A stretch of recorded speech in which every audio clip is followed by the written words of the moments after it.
La máscara de la profesora. Cuando empecé la universidad a los 19 años, siempre me consideré un buen alumno. Las matemáticas y las ciencias exactas eran mi pasión. Pero todo cambió cuando conocí a la profesora Scarlett, quien impartía mecánica de fluidos y... Era una ingeniera de 25 años, joven y brillante, que había estudiado en el extranjero y poseía un conocimiento impresionante. No solo me cautivó con su inteligencia, sino también su silueta perfecta. Era la mujer más atractiva de la facultad, con una figura que cualquier matemático desearía calcular su número áureo. Mi fascinación por la mecánica de fluidos se intensificó notablemente a medida que avanzaba el semestre. Cada teoría que la profesora Scarlett explicaba, cada problema complejo que resolvíamos no solo alimentaba mi amor por la asignatura, sino que también avivaba mi admiración hacia ella.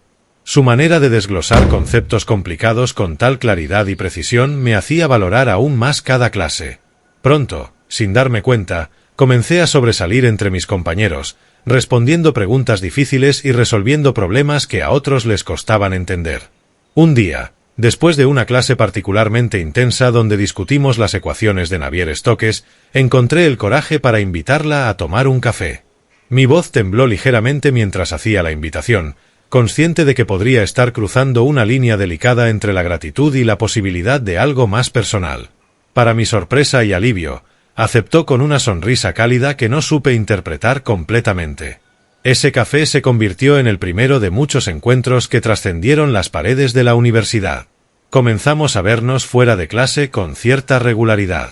Un sábado, me invitó a dar un paseo en su auto, algo que acepté sin dudar.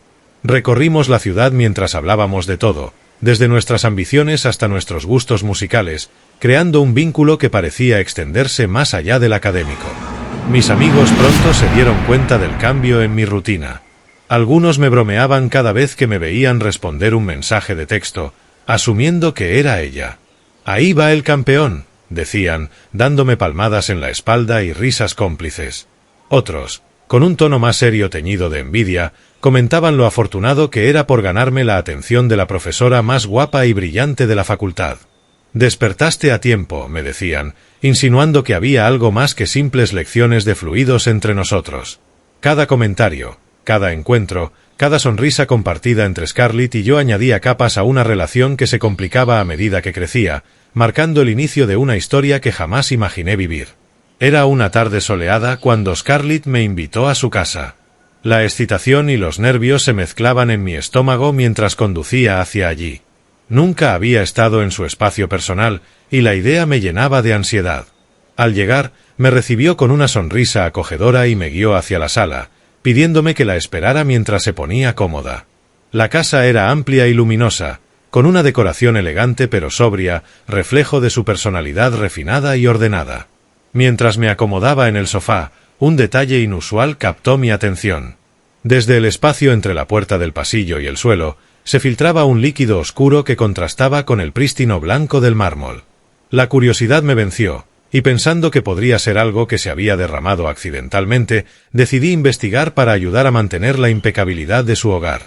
Me acerqué a la puerta, que era más pequeña y menos ostentosa que las demás. Al intentar abrirla, noté que estaba un poco dura, como si rara vez se usara. Con un poco de esfuerzo, logré abrirla, y en ese momento, varios objetos cayeron al suelo con un golpe sordo. Entre ellos, había ropas de hombre, camisas, pantalones y zapatos, todos con aspecto de haber sido usados recientemente. Lo que realmente aceleró mi pulso fue el hallazgo de un carnet universitario que reconocí de inmediato. Pertenecía al decano de la facultad.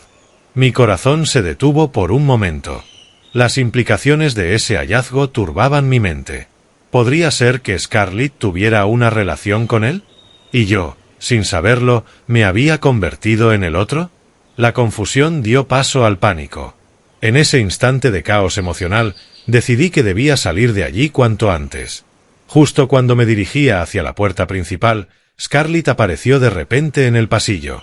Su expresión había cambiado completamente. La calma y serenidad habituales habían dado paso a un semblante de miedo y desesperación. En su mano temblaba un cuchillo de cocina, brillante y amenazador. Con voz alta y clara, aunque teñida de un temblor evidente, gritó que no me dejaría ir. Su grito resonó en la sala amplia, llenando el espacio con una tensión muy aterradora. Mi mente, que antes admiraba su inteligencia y compostura, ahora corría frenéticamente buscando salidas y explicaciones. En un instante, la figura de mentoría y sensualidad de la profesora Scarlett se había transformado en una amenaza. Sentí que todo era trampa de la que necesitaba escapar urgentemente. Mi corazón latía con fuerza desbocada mientras corría por la calle, alejándome lo más rápido posible de la casa de Scarlett. La adrenalina invadía cada fibra de mi ser, impeliéndome a correr más rápido de lo que creí posible. Escuchaba el eco de mis propios pasos en el asfalto y el agudo grito de Scarlett instándome a detenerme. A pesar del pánico, me movía con una sola meta: poner la mayor distancia posible entre ella y yo. En un momento, sentí un dolor punzante en la oreja. Fue tan rápido que apenas registré lo que había pasado. Scarlett, con el cuchillo aún en mano, había intentado alcanzarme en su desesperación. Afortunadamente, solo logró rozarme la oreja, causando una pequeña lesión que comenzó a sangrar ligeramente. No me detuve a evaluar el daño. La urgencia de escapar era demasiado grande. Ella no se rindió fácilmente. A los pocos segundos, escuché el rugido de su auto arrancando. El sonido de las llantas chirriando contra el pavimento me impulsó a buscar desesperadamente un lugar donde esconderme. Yo miraba por los alrededores frenéticamente hasta que vi un camión de basura haciendo su recorrido no muy lejos de donde estaba. Sin pensarlo dos veces, corrí hacia él, mi respiración entrecortada y el miedo más intenso en cada paso. Al alcanzar el camión, aproveché un momento en que el conductor se detuvo para recoger más basura. Me escurrí detrás de un contenedor y con un salto desesperado me metí en la parte trasera del vehículo, entre bolsas y cajas. El olor era abrumador, pero el miedo a ser descubierto por Scarlett era aún mayor. Me agaché entre la basura, tratando de hacerme lo más pequeño posible. El camión reanudó su marcha, y yo apenas me atrevía a respirar, temiendo que cualquier ruido pudiera delatarme.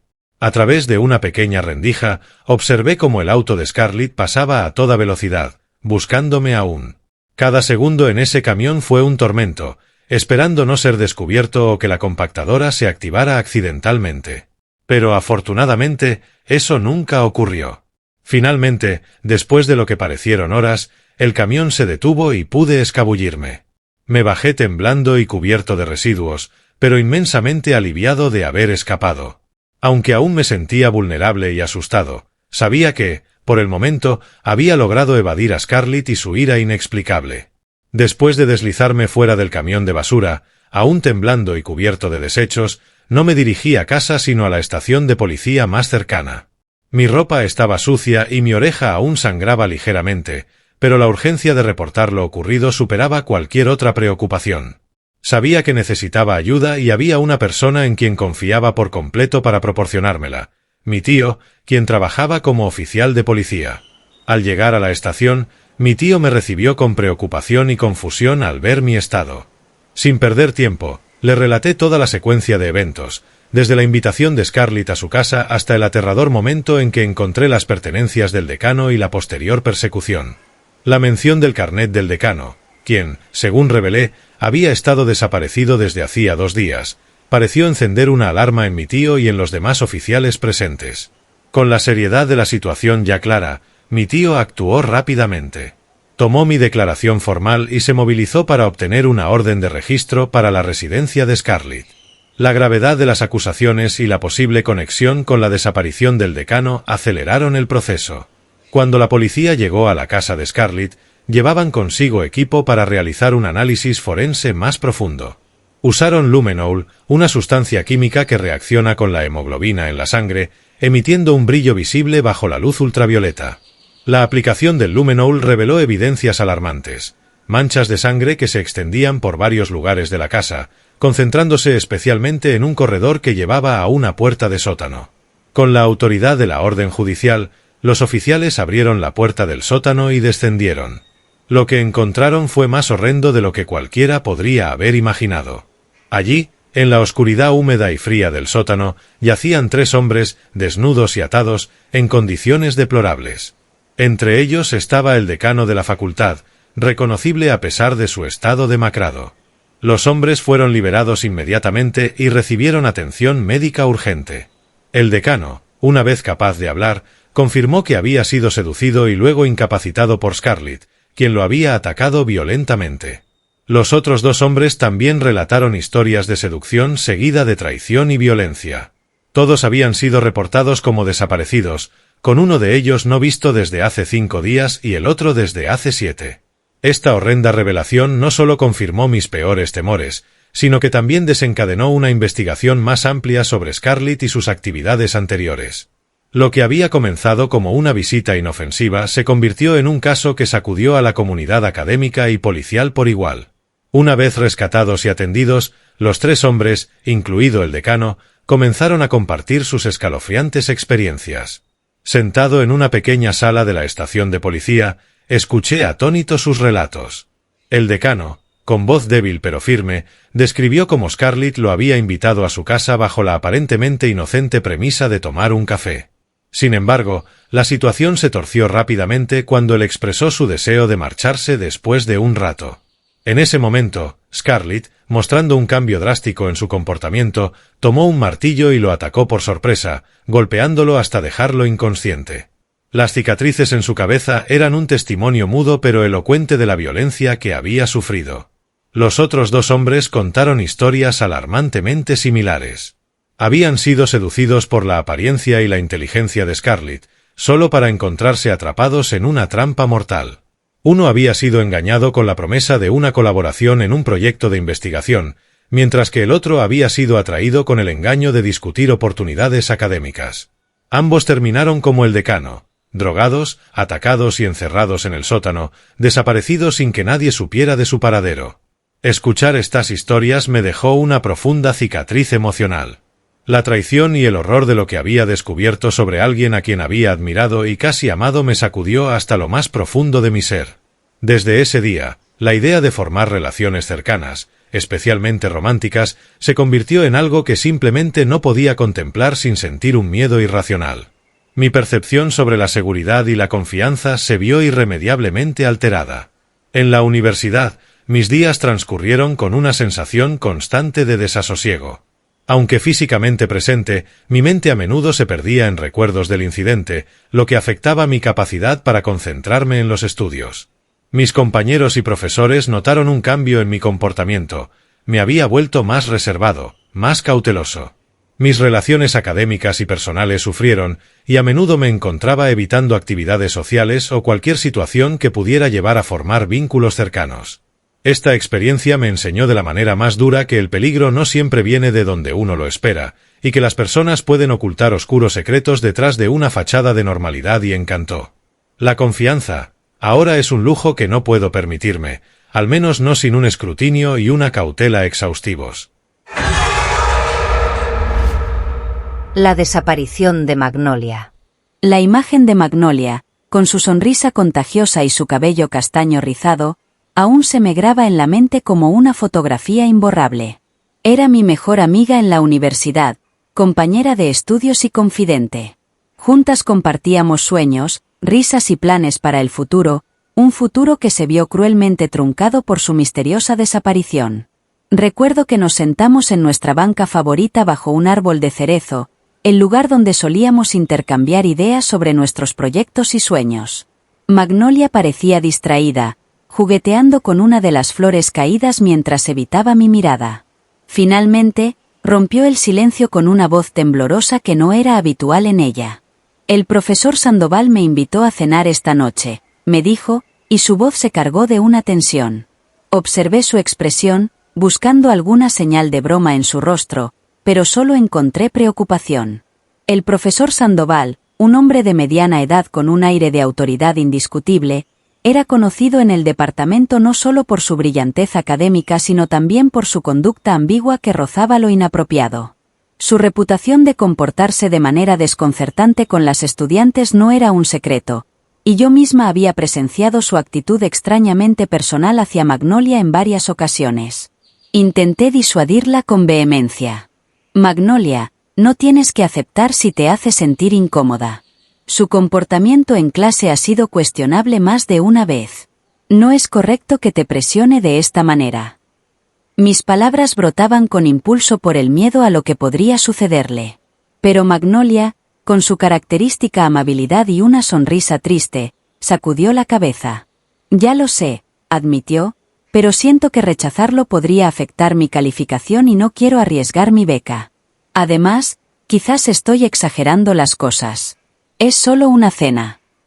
En sus ojos color miel, vi la compleja mezcla de determinación y aprensión.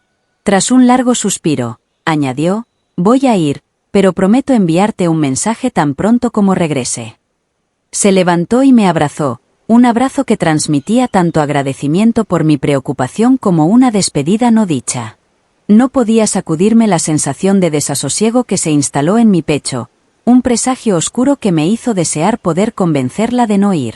Pero Magnolia ya había tomado su decisión, influenciada por la cortesía y la presión sutil de las expectativas académicas. La mañana siguiente se sentía cargada de una quietud anómala. Era una de esas raras ocasiones en que Magnolia y yo no teníamos la misma primera clase. Mientras caminaba hacia el aula, envié un mensaje casual a Magnolia, esperando su respuesta usual rápida y chispeante. Sin embargo, no recibí respuesta alguna. Al principio, pensé que tal vez había apagado su teléfono por la noche y olvidado encenderlo, o que simplemente estaba ocupada preparándose para el día. Pero cuando el reloj marcó la hora de nuestra segunda clase, el lugar al lado mío, habitualmente ocupado por ella, permanecía desoladoramente vacío. La ansiedad comenzó a carcomerme. Intenté llamarla varias veces, pero cada llamada iba directamente a buzón de voz. No era típico de Magnolia. Algo en mi interior se retorcía con una premonición oscura, alimentada por los eventos de la noche anterior. Apenas pude concentrarme en las explicaciones del profesor, y tan pronto como la clase terminó, salí casi corriendo hacia la estación de policía más cercana. Llegué a la comisaría con el corazón latiendo a un ritmo frenético, y fui recibida por un oficial que escuchó mi relato con preocupación y escepticismo profesional. Mi amiga no ha llegado a clases, no responde llamadas ni mensajes, y tenía una cena anoche con alguien que, bueno, nos preocupaba, expliqué, tratando de mantener la calma pero sintiendo como la desesperación teñía mis palabras. La policía tomó nota de cada detalle. Mencioné el vestido azul marino de Magnolia, como resaltaba sus ojos color miel y como su despedida había sido más melancólica que de costumbre. Me abrazó como si supiera que algo malo iba a pasar, confesé, luchando contra las lágrimas. Los oficiales actuaron con rapidez, iniciando un protocolo de búsqueda y designando a un detective para el caso. Las primeras 48 horas eran cruciales y cada segundo contaba. Se interrogó al profesor Sandoval, quien fue uno de los últimos en verla. A pesar de las sospechas y el comportamiento anteriormente señalado hacia Magnolia, el profesor mantuvo una fachada de calma y cooperación, negando cualquier implicación en su desaparición. Simplemente cenamos y luego cada uno se fue a su casa, afirmó con un tono que pretendía ser conclusivo. Las investigaciones policiales se intensificaron, pero cada pista parecía disolverse tan pronto como aparecía. Registraron su apartamento, revisaron cámaras de seguridad y hablaron con todos los posibles testigos. Sin embargo, todo esfuerzo parecía solo profundizar el misterio en lugar de resolverlo. La ausencia de Magnolia se convirtió en un vacío que nada parecía llenar. Los días pasaban y cada momento sin noticias parecía una eternidad. Organizamos búsquedas con voluntarios, pegamos carteles por toda la ciudad, y cada noche, antes de dormir, revisaba mi teléfono esperando, contra toda esperanza, una llamada o un mensaje que nunca llegaba. Los días se convirtieron en semanas y las semanas en meses. Magnolia seguía desaparecida, y la angustia consumía a sus familiares y amigos. La universidad se convirtió en un lugar sombrío, donde la alegría se había visto opacada por la incertidumbre y el miedo. Las sospechas recaían sobre el profesor Sandoval, su comportamiento hacia Magnolia y su coartada poco convincente lo convertían en el principal sospechoso. Sin embargo, no había pruebas suficientes para inculparlo. La investigación se estancó, y el caso de Magnolia se convirtió en un enigma sin resolver. A pesar de la falta de resultados, nunca perdí la esperanza de encontrar a mi amiga.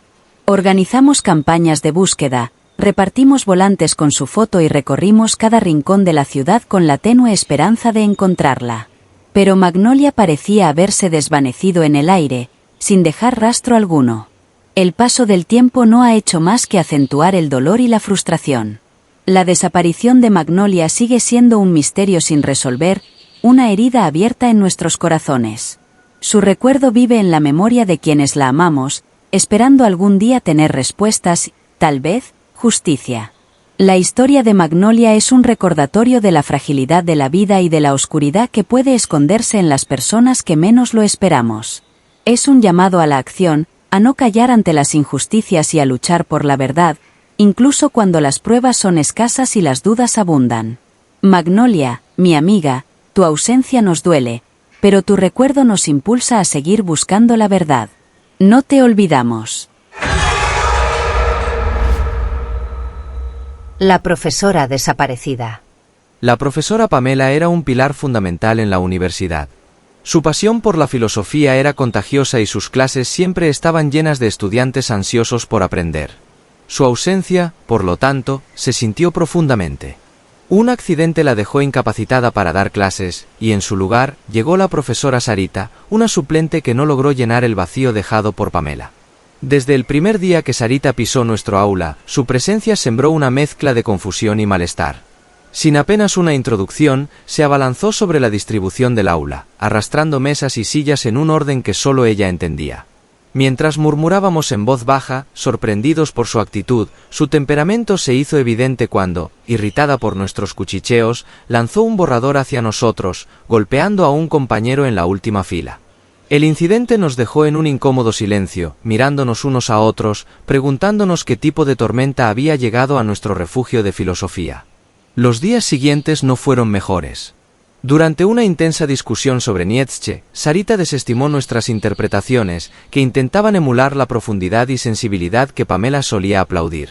Ideas infantiles, espetó con desdén antes de lanzar al aire nuestras notas y declarar que debíamos empezar desde cero si alguna vez esperábamos entender realmente la filosofía. Su desprecio por nuestras ideas, unido a su comportamiento explosivo, solo amplió la brecha entre ella y nosotros. La tensión alcanzó su punto máximo cuando Tomás, uno de los estudiantes más audaces, cuestionó sus métodos y mencionó cómo Pamela habría abordado las cosas de manera diferente. La reacción de Sarita fue visceral. Con un movimiento rápido, arrebató el cuaderno de Tomás, lo hojeó con desprecio y, sin más, lo lanzó por la ventana abierta. «No toleraré insubordinaciones ni comparaciones», gruñó, asegurando que su autoridad no estaba abierta a debate. Algunos de nosotros buscamos apoyo en la directora, esperando alguna intervención. Sin embargo, cuando Sarita fue convocada para explicar su comportamiento, se transformó en una diplomática maestra. Frente a la directora, habló de un nuevo enfoque pedagógico que, según ella, estábamos malinterpretando por resistencia al cambio. La directora, sin pruebas concretas, optó por darle el beneficio de la duda. Sin embargo, Pamela nunca regresó. Nadie supo por qué. La directora simplemente anunció que la profesora había renunciado y que contrataron a una nueva suplente, la profesora Sarita. La noticia conmocionó a los estudiantes, especialmente a mí, quien era una amiga cercana de Pamela. La situación dio un giro aún más siniestro cuando, días después de la desaparición de Pamela, encontré un collar en el suelo del aula. Era un collar que conocía bien, uno que había visto adornando el cuello de Pamela en innumerables ocasiones. Con el corazón acelerado, le pregunté a Sarita sobre el collar durante la clase. Su respuesta fue torpe, su rostro palideció y, con manos temblorosas, guardó el collar en su bolso, murmurando que era un regalo de un viejo amigo. Su reacción, lejos de disipar mis dudas, solo aumentó mi sospecha de que algo terrible había sucedido. Días después de la desaparición de Pamela, vi a Sarita usando una prenda que le había regalado a mi amiga. Pensé que podía ser una coincidencia, pero la sospecha creció cuando la vi usando unos aretes únicos que le habíamos regalado a Pamela como muestra de aprecio. Estos aretes habían sido hechos a medida, lo que hacía imposible que Sarita los tuviera por casualidad. Motivado por un presentimiento que no podía ignorar, decidí llevar mis sospechas a la autoridad competente. Con nerviosismo pero determinación, me dirigí a la estación de policía local, donde expliqué mis observaciones sobre el extraño comportamiento de Sarita y su posesión de objetos que sabía pertenecían a Pamela. Los oficiales actuaron con rapidez y se dirigieron a la residencia de Sarita. Al llegar, su búsqueda inicial reveló una cantidad sorprendente de pertenencias de Pamela. Entre los artículos se encontraban ropa, uniformes de la universidad e incluso documentos personales, dispersos de manera descuidada por toda la casa. Frente a la abrumadora evidencia, Sarita se quebró bajo el peso del interrogatorio policial. Con voz temblorosa y ojos que evitaban el contacto, Sarita finalmente confesó el delito. Aclaró que Pamela no había renunciado voluntariamente a su puesto. En cambio, reveló que, motivada por la desesperación de asegurar su empleo y consumida por una obsesión enfermiza con suplantar a Pamela, había cometido un acto irreparable. En su propio jardín, había ocultado el final trágico de Pamela bajo tierra, en un intento desesperado de borrar su existencia física y asumir su vida. Después de la confesión, los agentes procedieron a excavar el jardín de Sarita. La tierra removida pronto dio paso a la confirmación de nuestras peores sospechas. Allí yacía el cuerpo de Pamela, cuya desaparición había dejado un vacío imposible de llenar en la comunidad universitaria. La revelación no solo resolvió el misterio de su ausencia, sino que también expuso la profundidad de la traición y el engaño de Sarita. El caso de Pamela conmocionó a la comunidad universitaria. La tragedia expuso la oscuridad que puede esconderse detrás de una apariencia aparentemente normal. Sarita fue condenada por asesinato y la universidad tomó medidas para evitar que algo así volviera a ocurrir. La memoria de Pamela sigue viva en los corazones de quienes la conocieron. Su pasión por la enseñanza y su bondad inspiraron a muchos, y su ausencia dejó un vacío que nunca se podrá llenar. La historia de su desaparición y asesinato sirve como un recordatorio de que la maldad puede esconderse en las personas menos esperadas, y que debemos estar siempre atentos a las señales de peligro. Si te gustaron estos relatos, dale like, suscríbete y comparte. Mira a continuación estos relatos que también están muy interesantes.